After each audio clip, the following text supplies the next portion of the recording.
Hello friends, once again welcome to SMG ಅಪ್ಡೇಟ್ಸ್ಗೆ. Friends, ಇವತ್ತಿನ ಮಾಹಿತಿ ಏನಂದರೆ ರಿವಿಷನ್ನ ಯಾವ ಥರ ಮಾಡಬೇಕಂತ ನೋಡೋಣ. ಓಕೆನಾ.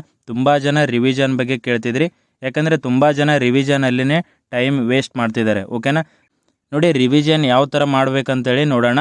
ಬೆಸ್ಟ್ ರಿವಿಷನ್ ಮೆಥಡ್ನ ಈ ವಿಡಿಯೋದಲ್ಲಿ ನೋಡೋಣ. ಓಕೆನಾ. ಇನ್ನೂ ಯಾರು ಚಾನಲ್ನ ಸಬ್ಸ್ಕ್ರೈಬ್ ಮಾಡ್ಕೊಂಡಿಲ್ಲ ಅಂದರೆ ಸಬ್ಸ್ಕ್ರೈಬ್ ಮಾಡ್ಕೊಳ್ಳಿ. ನೋಡಿ, ಏನು ಮಾಡಬೇಕಂದ್ರೆ ನೋಡಿ, different type of peoples different type of ರಿವಿಷನ್ನ ಮಾಡ್ತಿರ್ತಾರೆ. ಓಕೆನಾ. ನೋಡಿ, ಸ್ಟೂಡೆಂಟ್ಸು ಒಂದೇ ಥರ ರಿವಿಷನ್ನ ಮಾಡಲ್ಲ. ಕೆಲವೊಂದು ಜನ ಯಾವ ಥರ ರಿವಿಷನ್ ಮಾಡ್ತಾರಂತ ನೋಡೋಣ. ನೋಡಿ, ಕೆಲವು ಜನ ಯಾವ ಥರ ರಿವಿಷನ್ ಮಾಡ್ತಾರೆ ಅಂದರೆ ಕಂಪ್ಲೀಟಾಗಿ GSನ ಫಸ್ಟ್ ಓದ್ಕೊತಾರೆ. ಓಕೆನಾ. ರಿವಿಷನ್ ಮಾಡಾಗ ಹೆಂಗೆ ಮಾಡ್ತಾರೆ ಅಂದರೆ GS ಸಬ್ಜೆಕ್ಟ್ ಎಲ್ಲ ಕಂಪ್ಲೀಟ್ ಆದಮೇಲೆ ಕಮ್ಯುನಿಕೇಷನ್ ಸಬ್ಜೆಕ್ಟ್ನ ಹಿಡಿತಾರೆ. ಓಕೆನಾ. ನೋಡಿ, GS ಎಲ್ಲ ಕಂಪ್ಲೀಟ್ ಮಾಡಬೇಕಂದ್ರೆ ಮಿನಿಮಮ್ ಕ್ವಿಕ್ಕಾಗಿ ರಿವಿಷನ್ ಮಾಡಿದ್ರು 15ರಿಂದ 20 ದಿನ ಬೇಕಾಗುತ್ತೆ. ಓಕೆನಾ. 15ರಿಂದ 20 ದಿನ ಆದಮೇಲೆ ಕಮ್ಯುನಿಕೇಷನ್ 3 ಸಬ್ಜೆಕ್ಟ್ ಇದಾವಲ್ಲ ಅದನ್ನು ಹಿಡಿತಾರೆ. ಈ ಥರ ಕೆಲವು ಜನ ರಿವಿಷನ್ನ ಮಾಡ್ತಾರೆ. ಫಸ್ಟ್ ಕಮ್ಯುನಿಕೇಷನ್ ಸಬ್ಜೆಕ್ಟ್ನ ಓದ್ತಾರೆ. ನೋಡಿ, ಕಮ್ಯುನಿಕೇಷನ್ ಓದಬೇಕಂದ್ರೂ 5ರಿಂದ 7 ದಿನ ಆದರೂ ಬೇಕು. ಕ್ವಿಕ್ಕಾಗಿ ರಿವಿಷನ್ ಮಾಡಿದ್ರು 7 ದಿನ, 1 ವೀಕ್ ಆದರೂ ಕಮ್ಯುನಿಕೇಷನ್ಗೆ ಬೇಕಾಗುತ್ತೆ. ಸೊ ಇದು ಆದಮೇಲೆ GS ಸಬ್ಜೆಕ್ಟ್ನ ಹಿಡಿತಾರೆ. ಓಕೆನಾ. ಇನ್ನೂ ಕೆಲವು ಜನ ಏನು ಮಾಡ್ತಾರೆ, 15ರಿಂದ 20 ದಿನ GS ಎಲ್ಲ ಓದಿದ ಮೇಲೆ ಕಮ್ಯುನಿಕೇಷನ್ನ ಓದ್ತಾರೆ. ಸೊ ಈ ಥರ ಮಾಡ್ತಾರೆ. ಈ ಥರ ಮಾಡೋದು ಬೆಸ್ಟಾ, ಅಥವಾ ಇನ್ನೂ ಕೆಲವು ಜನ ಯಾವ ಥರ ಓದ್ತಾರೆ ಅಂದರೆ ನೋಡಿ, GS ಸಬ್ಜೆಕ್ಟ್ನ 1 ಅಥವಾ 2 ಸಬ್ಜೆಕ್ಟ್ ತೊಗೊತಾರೆ. 1 ಅಥವಾ 2 ಇವೆರಡೂ ಕಂಪ್ಲೀಟ್ ಆಗೋವರೆಗೂ ಬೇರೆ ಯಾವ ಸಬ್ಜೆಕ್ಟ್ನೂ ಓದಲ್ಲ. ಇವೆಲ್ಲ ಕಂಪ್ಲೀಟ್ ಮಾಡಿ, ಇವೆರಡೂ ಸಬ್ಜೆಕ್ಟ್ ಕಂಪ್ಲೀಟ್ ಮಾಡಿದ ಮೇಲೇ ಬೇರೆ ಸಬ್ಜೆಕ್ಟ್ನ ಹಿಡಿತಾರೆ. ಇವೆರಡೇ ಸಬ್ಜೆಕ್ಟ್ ಓದೋದು, ಡೈಲಿ 2 ಸಬ್ಜೆಕ್ಟ್ ಓದೋದು, ಈ ಥರ ಮಾಡ್ತಿರ್ತಾರೆ. ಸೊ ಇದು ಎಲ್ಲ ಮಾಡೋದಕ್ಕಿಂತ ಬೆಸ್ಟ್ ಯಾವ ಥರ ರಿವಿಷನ್ ಅಂದರೆ ನಾನು ಯಾವ ಥರ ರಿವಿಷನ್ ಮಾಡ್ತಿದ್ದೆ. ಸೊ ಅದನ್ನು ನೋಡೋಣ ಇವಾಗ. ನೋಡಿ, ನಾನು ಯಾವ ಥರ ರಿವಿಷನ್ ಮಾಡ್ತಿದ್ದೆ ಅಂದರೆ ನೋಡಿ, ಡೈಲಿ 1 ಸಬ್ಜೆಕ್ಟು ಅಥವಾ 2 ಸಬ್ಜೆಕ್ಟು ಈ ಥರ ಮಾಡೋದಕ್ಕಿಂತ, ಅಥವಾ ಇನ್ನೊಂದು ಯಾವ ಥರ ಮಾಡ್ತಾರೆ ಅಂದರೆ ಕಂಪ್ಲೀಟಾಗಿ GS ಓದಿದ ಮೇಲೆ ಕಮ್ಯುನಿಕೇಷನ್ನ ಹಿಡಿಯೋದು, ಅಥವಾ ಕಮ್ಯುನಿಕೇಷನ್ ಎಲ್ಲ ಓದಿದ ಮೇಲೆ GSನ ಹಿಡಿಯೋದು, ಲಾಸ್ಟಲ್ಲಿ ಕರೆಂಟ್ ಅಫೇರ್ಸ್ ನೋಡೋಣ, ಮೆಂಟಲ್ ಎಬಿಲಿಟಿ ನೋಡೋಣ. ಈ ಥರ ಮಾಡೋದಕ್ಕಿಂತ ಬೆಸ್ಟ್ ಯಾವ ಥರ ಅಂದರೆ ನೋಡಿ ಬೆಸ್ಟ್ ಯಾವ ಥರ ಅಂದರೆ GS ಸಬ್ಜೆಕ್ಟ್ನ ಎಷ್ಟು ಅಂದರೆ ಡೈಲಿ GS ಸಬ್ಜೆಕ್ಟ್ನ 2ರಿಂದ 3 ಸಬ್ಜೆಕ್ಟು ಅಥವಾ 2 ಸಬ್ಜೆಕ್ಟ್ ಅಂತ ತೊಗೊಳ್ಳಿ. ಅದರ ಜೊತೆಗೆ ಮೆಂಟಲ್ ಎಬಿಲಿಟಿ 1 ಸಬ್ಜೆಕ್ಟ್ನ ತೊಗೊಳ್ಳಿ. ನೋಡಿ, ಇದನ್ನು ಯಾವ ಥರ ಓದಬೇಕಂತ ಹೇಳ್ತೀನಿ. ನೆಕ್ಸ್ಟ್ ನೋಡಿ, ಕರೆಂಟ್ ಅಫೇರ್ಸ್ ತೊಗೊಳ್ಳಿ. ಓಕೆನಾ. ಕರೆಂಟ್ ಅಫೇರ್ಸ್ 4 ಆಯ್ತಾ. Next communication, daily 5 subject. ಇವು 5 ಸಬ್ಜೆಕ್ಟ್ನ ಟೈಮ್ ಟೇಬಲ್ ಹಾಕ್ಕೊಂಡು ನಿಮಗೆ ಯಾವ ಟೈಮಲ್ಲಿ ಅನುಕೂಲ ಆಗುತ್ತಲ್ಲ ಆ ಟೈಮಿಗೆ ಇವನ್ನ ಹಾಕ್ಕೊಂಡು ಓದಬೇಕು. ಡೈಲಿ 5 ಓದಬೇಕು.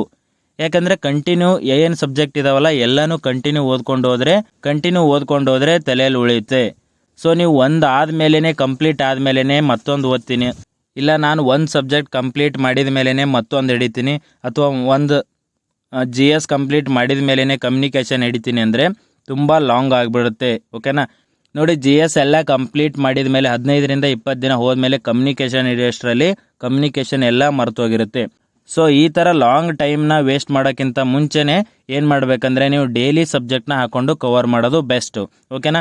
ನೋಡಿ, 1 ಸಬ್ಜೆಕ್ಟ್ ನೀವು ಹೆಂಗಂದರೆ ಡೈಲಿ 5 ಸಬ್ಜೆಕ್ಟ್ ಆಯಿತು. ಟೋಟಲ್ 5 ಸಬ್ಜೆಕ್ಟ್ನ ಬೆಳಗ್ಗೆಯಿಂದ ರಾತ್ರಿವರೆಗೂ ಎಷ್ಟು ಟೈಮ್ ಓದ್ತಿರಲ್ಲ ಆ ಟೈಮಲ್ಲಿ ಡಿವೈಡ್ ಮಾಡ್ಕೊಳ್ಳಿ. 5 ಸಬ್ಜೆಕ್ಟ್ನ ಡಿವೈಡ್ ಮಾಡಿಕೊಂಡು ಓದಿ. ಓಕೆನಾ. ನೋಡಿ, ನೀವು ಎಷ್ಟು ಅವರ್ ಓದ್ತೀರ ಅನ್ನೋದ್ರ ಮೇಲೆ ಡಿಪೆಂಡ್ ಆಗುತ್ತೆ. ನೋಡಿ, GSಗೆ 5 ಇಯರ್, ಟೋಟಲ್ 5 ಇಯರು, ಮತ್ತು ಕರೆಂಟ್ ಅಫೇರ್ಸ್ ಮೆಂಟಲ್ ಎಬಿಲಿಟಿ ಕೂಡಿ 3 ಇಯರು, ಮತ್ತು ಕಮ್ಯುನಿಕೇಷನ್ಗೆ 2 ಅವರ್. ಈ ಥರ ಓದಿದ್ರೆ 10 ಅವರ್ ಕವರ್ ಆಗುತ್ತೆ. ಓಕೆನಾ. 10 ಅವರ್ನ ನೀವು ಕವರ್ ಮಾಡ್ಬೋದು. ಸೊ ಇದು ಆದಮೇಲೆ ನೀವು ಯಾವ ಥರ ಮಾಡಬೇಕಂದ್ರೆ ಇವೆಲ್ಲ ಸಬ್ಜೆಕ್ಟ್ ಕಂಪ್ಲೀಟ್ ಆದಮೇಲೆ ಕರೆಂಟ್ ಅಫೇರ್ಸ್ ಮೆಂಟಲ್ ಎಬಿಲಿಟಿ ಟಚ್ಚಲ್ಲಿರಬೇಕು, ಡೈಲಿ ಓದ್ತಾ ಇರಬೇಕು. ಓಕೆನಾ. ನೋಡಿ, ಕಮ್ಯುನಿಕೇಷನ್ 1 ಆದಮೇಲೆ ನೆಕ್ಸ್ಟ್ ಮತ್ತೊಂದು ಸಬ್ಜೆಕ್ಟ್ನ ಹಿಡಿಬೇಕು, ಕಮ್ಯುನಿಕೇಷನ್.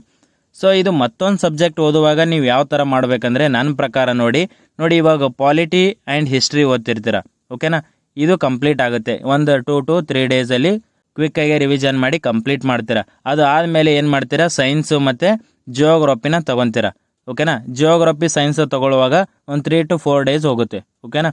ಈ 3 to 4 ಡೇಸ್ ಗ್ಯಾಪ್ ಆದರೆ ನಿಮಗೆ ಏನಾಗುತ್ತೆ, ಹಿಸ್ಟ್ರಿ ಪಾಲಿಟಿ ಕೆಲವೊಂದು ನೆನಪಾರ್ತಿರ್ತವೆ.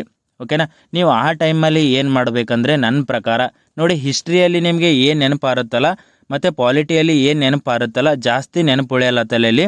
ಅದನ್ನು ಏನು ಮಾಡಬೇಕು, ಶಾರ್ಟ್ ನೋಟ್ಸ್ ಮಾಡಿಕೊಂಡು ಏನು ಸೈನ್ಸು ಮತ್ತು ಜಿಯೋಗ್ರಫಿ ಓದೋ ಟೈಮಲ್ಲಿ 1 ತಾಸನ್ನು ಅದನ್ನು ಕ್ವಿಕ್ಕಾಗಿ ರಿವಿಷನ್ ಮಾಡ್ಕೋಬೇಕು. ನೋಡಿ, ಎಕ್ಸಾಂಪಲು ಈ ಇಯರ್ ನೆನಪಾರುತ್ತೆ, ಇಯರ್ನ ಶಾರ್ಟ್ ನೋಟ್ಸಾಗೆ ಮಾಡ್ಕೋಬೇಕು. ಯಾವುದರಲ್ಲಿ ಇಯರ್ ಅಂದರೆ ಹಿಸ್ಟ್ರಿಯಲ್ಲಿ ಇಯರ್ಗಳು ಭಾಳ ಬರ್ತಾವಲ್ಲ, ಸೊ ಅದನ್ನು ಈ ಟೈಮಲ್ಲಿ ಕ್ವಿಕ್ಕಾಗೆ ಬ್ಯಾಕಪ್ಪಿಗೆ ಇಟ್ಕೋಬೇಕು. ಓಕೆನಾ. ಇಲ್ಲ ಅಂದರೆ ಹೆಂಗಾಗಿಬಿಡುತ್ತೆ ಅಂದರೆ ಸೈನ್ಸು ಜಿಯೋಗ್ರಫಿ ಓದಿದ ಮೇಲೆ ಮತ್ತು ಎಕನಾಮಿ ಆ ಥರ ಬೇರೆ ಸಬ್ಜೆಕ್ಟ್ ಎನ್ವೈರ್ನಮೆಂಟ್ ಎಕಾಲಜಿ ಅದನ್ನು ಓದಿ ಅದು ಆದಮೇಲೆ ಪಾಲಿಟಿ ಹಿಸ್ಟ್ರಿ ಓದ್ತೀನಿ ಅಂದರೆ ತುಂಬ ಟೈಮ್ ಆಗಿಬಿಡುತ್ತೆ. ಯಾಕಂದರೆ 10ರಿಂದ 15 ದಿನ ಹೋಗ್ಬಿಡುತ್ತೆ. ಸೊ ನೀವು ಅದಕ್ಕಾಗಿ ಏನು ಮಾಡಬೇಕಂದ್ರೆ ಏನು ನಿಮಗೆ ತಲೆಯಲ್ಲಿ ಉಳಿಯಲ್ಲ, ನೆನಪು ಜಾಸ್ತಿ ಆರುತ್ತಲ್ಲ, ನೆನಪು ಉಳಿಲಾರ್ದು ಅನ್ನೋದು ಏನಿರುತ್ತಲ್ಲ ಅದನ್ನು ಶಾರ್ಟ್ ನೋಟ್ಸ್ ಮಾಡಿಕೊಂಡು ಇವು ಡೈಲಿ ಬೇರೆ ಸಬ್ಜೆಕ್ಟ್ ಓದುವಾಗ ಮಿಡಲಲ್ಲಿ ಅಥವಾ ಯಾವುದೇ ಟೈಮಲ್ಲಿ ಬ್ರೇಕಲ್ಲಿ 1 ಅವರ್ ಅಥವಾ ಒಂದು ಹಾಫ್ ಆನ್ ಅವರ್ ಕ್ವಿಕ್ಕಾಗಿ ರಿವಿಷನ್ ಮಾಡ್ಕೋಬೇಕು. ನೋಡಿ ಎಕ್ಸಾಂಪಲ್ ಇಯರ್ ಹೇಳಿದೆ ಯಾವುದರಲ್ಲಿ, ಹಿಸ್ಟ್ರಿಯಲ್ಲಿ. ನೋಡಿ ಪಾಲಿಟಿಯಲ್ಲಿ ಆರ್ಟಿಕಲ್ಸ್ ನೆನಪಾರುತ್ತೆ, ಆರ್ಟಿಕಲ್ಸ್. ಓಕೆನಾ. ಇದನ್ನೆಲ್ಲ ಒಂದು ಕಡೆ ಬರ್ಕೋಬೇಕು. ಪಾರ್ಟ್ಸ್ಗಳು ಒಂದು ಕಡೆ. ಓಕೆನಾ. ಏನು ಪಾಲಿಟಿಯಲ್ಲಿ ಪಾರ್ಟ್ಸ್ಗಳು ಬರ್ತಾವಲ್ಲ, ಪಾರ್ಟ್ಸ್ಗಳು. ಓಕೆನಾ. ಮತ್ತು ಅಮೆಂಡ್ಮೆಂಟ್ಗಳು ಈ ಥರದ್ದು ಕ್ವಿಕ್ಕಾಗಿ ಅದ್ರ ಜೊತೆಗೆ ರಿವಿಷನ್ನಲ್ಲಿ ಇಟ್ಕೋಬೇಕು, ಯಾವುದಂದ್ರೆ ಬೇರೆ ಸಬ್ಜೆಕ್ಟ್ ಓದುವಾಗ. ಸೊ ಈ ಥರ ನೀವು ಬ್ಯಾಕಪ್ ಇಟ್ಕೊಂಡು ರಿವಿಷನ್ ಮಾಡಬೇಕು. ಹಿಂದ್ಗಡೆ ಓದಿದ್ದು ನೆನಪಾರಲ್ಲ, ತುಂಬ ಟೈಮ್ ಹೋಗ್ಬಿಟ್ರೆ.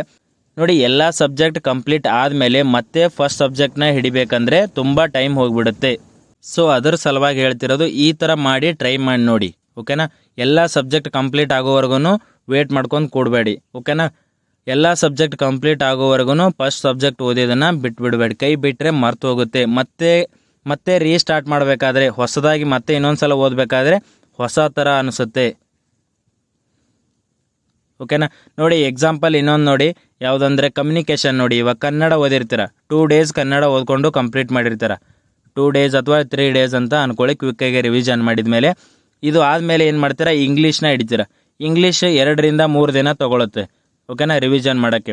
ಸೊ 2ರಿಂದ 3 ದಿನ ರಿವಿಷನ್ ಮಾಡೋ ಅಷ್ಟರಲ್ಲಿ ಮತ್ತೆ ನೋಡಿ ಗ್ಯಾಪ್ ಆಗಿಬಿಡುತ್ತೆ. ಯಾವುದಕ್ಕೆ, ಕನ್ನಡಕ್ಕೆ ಗ್ಯಾಪ್ ಆಗುತ್ತೆ. ಸೊ 2 ದಿನ 3 ದಿನ ಅಂದರೆ ಓಕೆ. ಅದು ಆದಮೇಲೆ ಕಂಪ್ಯೂಟರ್ ತೊಗೊತೀರ. ಕಂಪ್ಯೂಟರು 2ರಿಂದ 3 ದಿನ ಹೋಗುತ್ತೆ. ಸೊ ಇದು ಆದಮೇಲೆ ನೋಡಿ 1 ವೀಕು ಕನ್ನಡಕ್ಕೆ ಗ್ಯಾಪ್ ಆಗಿಬಿಡುತ್ತೆ, 1 ವೀಕ್ ಹೋಗ್ಬಿಡುತ್ತೆ. ಸೊ ನೀವು ಅಲ್ಲಿ ಏನು ಮಾಡಬೇಕಂದ್ರೆ ಕನ್ನಡದಲ್ಲಿ ಯಾವುದೆಲ್ಲ ತಲೆಯಲ್ಲಿ ಉಳ್ಕೊಳ್ಳಲ್ಲ ಅದನ್ನು ಶಾರ್ಟ್ ನೋಟ್ಸ್ ಮಾಡ್ಕೋಬೇಕು. ನಾನು ಶಾರ್ಟ್ ನೋಟ್ಸ್ ಏನಕ್ಕೆ ಹೇಳ್ತಿದ್ದೀನಿ ಅಂದರೆ ಇದ್ರ ಸಲುವಾಗಿ ನಾನು ಶಾರ್ಟ್ ನೋಟ್ಸ್ ಮಾಡ್ಕೊಳ್ಳೋದು ಹೇಳ್ತಿದ್ದೆ. ಕನ್ನಡದಲ್ಲಿ ಯಾವ್ದು ಶಾರ್ಟ್ ನೋಟ್ಸ್ ಅಂದರೆ ನೋಡಿ ಸಮಾನಾರ್ಥಕಗಳು. ಓಕೆನಾ. ಸಮಾನಾರ್ಥಕಗಳನ್ನು ನೀವು ಬೇರೆ ಸಬ್ಜೆಕ್ಟ್ ಓದುವಾಗ ಕ್ವಿಕ್ಕಾಗಿ ರಿವಿಷನ್ಗೆ ಇಟ್ಕೋಬೇಕು, ಬ್ಯಾಕಪ್ಗೆ. ಓಕೆನಾ. ಸಮಾನಾರ್ಥಕಗಳು ಓದ್ಕೋಬೇಕು.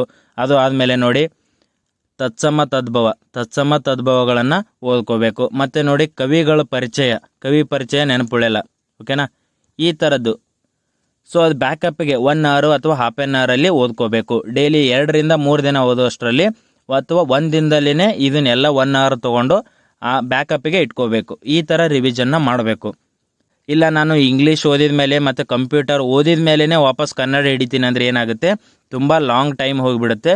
ಸೊ ವಾಪಸ್ ಕನ್ನಡ ಅಷ್ಟರಲ್ಲಿ ಮರೆತೋಗಿರುತ್ತೆ. ಮತ್ತೆ ವಾಪಸ್ ಓದಂಗೆ ಅನಿಸುತ್ತೆ, ಹೊಸದಾಗಿ ಓದೋ ಥರ ಅನಿಸುತ್ತೆ. ಸೊ ಈ ಥರ ಮಾಡಬೇಕಾಗುತ್ತೆ ನೀವು. ಕನ್ನಡ ಇಂಗ್ಲೀಷ್ ಕಂಪ್ಯೂಟರಲ್ಲಿ ಜಾಸ್ತಿ ಅನಿಸಲ್ಲ, ಬಟ್ ನೋಡಿ GSL ಜಾಸ್ತಿ ಅನಿಸುತ್ತೆ. ಓಕೆನಾ. ಯಾಕಂದರೆ ತುಂಬ ಸಬ್ಜೆಕ್ಟು ಲಾಂಗ್ ಇದ್ದಾವೆ. ಎಲ್ಲ ಕಂಪ್ಲೀಟ್ ಮಾಡೋಷ್ಟರಲ್ಲಿ 15 ದಿನ ಹೋಗುತ್ತೆ. 15 ದಿನ ಹೋಗೋಷ್ಟರಲ್ಲಿ ನೋಡಿ ನಾ ಎಕ್ಸಾಂಪಲ್ ಹೇಳಿದ್ದೆ, ಪಾಲಿಟಿ ಹಿಸ್ಟ್ರಿ 3ರಿಂದ 4 ದಿನ ಓದಿದ ಮೇಲೆ, ನೆಕ್ಸ್ಟು ಸೈನ್ಸು ಜಿಯೋಗ್ರಫಿ ಓದಿದ ಮೇಲೆ, ನೆಕ್ಸ್ಟ್ ಎಕಾನಮಿ ಮತ್ತು ಎನ್ವೈರ್ನಮೆಂಟ್ ಎಕಾಲಜಿ ಇವೆರಡೂ ಓದಿದ ಮೇಲೇ ಮತ್ತೆ ಪಾಲಿಟಿ ಹಿಸ್ಟ್ರಿ ಓದ್ತೀನಿ ಅಂದರೆ ತುಂಬ ಲಾಂಗ್ ಆಗಿರುತ್ತೆ. ಸೊ ಈ ಥರ ನೀವು ರಿವಿಷನ್ನ ಮಾಡಬಾರ್ದು. ಅದರ ಜೊತೆಗೆ ಬ್ಯಾಕಪ್ಗೆ ನಿಮ್ಮ ತಲೆಯಲ್ಲಿ ಯಾವುದು ಉಳ್ಕೊಳ್ಳಲ್ಲ ಅದನ್ನು ಬ್ಯಾಕಪ್ಗೆ ಇಟ್ಕೊಂಡು ಓದಿ. ಈ ಥರ ರಿವಿಷನ್ ಮಾಡಿ. ಮತ್ತು ರಿವಿಷನ್ ಮಾಡುವಾಗ ನೋಡಿ ತುಂಬ ಜನ ಏನು ಮಾಡ್ತಾರಂದರೆ ಅದನ್ನು ತಲೆಯಲ್ಲಿ ಉಳಿಲೇಬೇಕು ಅಂತೇಳಿ ಒತ್ತಿ ಓದ್ತಿರ್ತಾರೆ. ಇವಾಗ ಎಕ್ಸಾಂಪಲ್ ನೋಡಿ ಆರ್ಟಿಕಲ್ಸ್ ಓದ್ತಿರ್ತಾರೆ. ಆರ್ಟಿಕಲ್ಸು ಎಷ್ಟು ಓದಿದ್ರು ತಲೆಯಲ್ಲಿ ಉಳಿಯಲ್ಲ. ಓಕೆನಾ. ಕೆಲವೊಂದು ಆರ್ಟಿಕಲ್ಸ್ಗಳು ಉಳಿಯುತ್ತೆ, ಯಾಕಂದರೆ ಅವು ಡೈಲಿ ಓದಿರ್ತೀವ, ಅವು ಉಳಿಯುತ್ತೆ. ಬೇರೆ ಆರ್ಟಿಕಲ್ಸ್ ಓದುವಾಗ ತಲೆಯಲ್ಲಿ ಉಳಿಯಲ್ಲ. ಸೊ ನೀವು ಏನು ಮಾಡಬೇಕಂದ್ರೆ ಸುಮ್ಮನೆ ಗ್ಲ್ಯಾನ್ಸ್ ಮಾಡೋದು. ಯಾವ ಥರ ಅಂದರೆ ರಿವಿಷನ್ನ ಜಾಸ್ತಿ ಮಾಡಬೇಕು. ನೀವು ತಲೆಯಲ್ಲಿ ಉಳಿತೆ ಬಿಡುತ್ತೆ ಅಲ್ಲ, 1 ಸಲ ಓದಿದ್ರೆ ಉಳಿಯಲ್ಲ, 2ನೇ ಸಲಕ್ಕೆ ಸ್ವಲ್ಪ ಬರುತ್ತೆ, 3ನೇ ಸಲಕ್ಕೆ ಇನ್ನೂ ಸ್ವಲ್ಪ, 4ನೇ ಸಲಕ್ಕೆ ಇನ್ನೂ ಸ್ವಲ್ಪ. ಸೊ ಈ ಥರ 4ರಿಂದ 5 ಸಲ ರಿವಿಷನ್ ಮಾಡಿದ ಮೇಲೆ ತಾನಾಗೆ ತಲೆಯಲ್ಲಿ ಉಳ್ಕೊಂಡಿರುತ್ತೆ. ಎಕ್ಸಾಮಲ್ಲಿ ಬಂದೇ ಬರುತ್ತೆ ಅದು ತಲೆಯಲ್ಲಿ. ಸೊ ಈ ಥರ ಮಾಡಬೇಕು ನೀವು.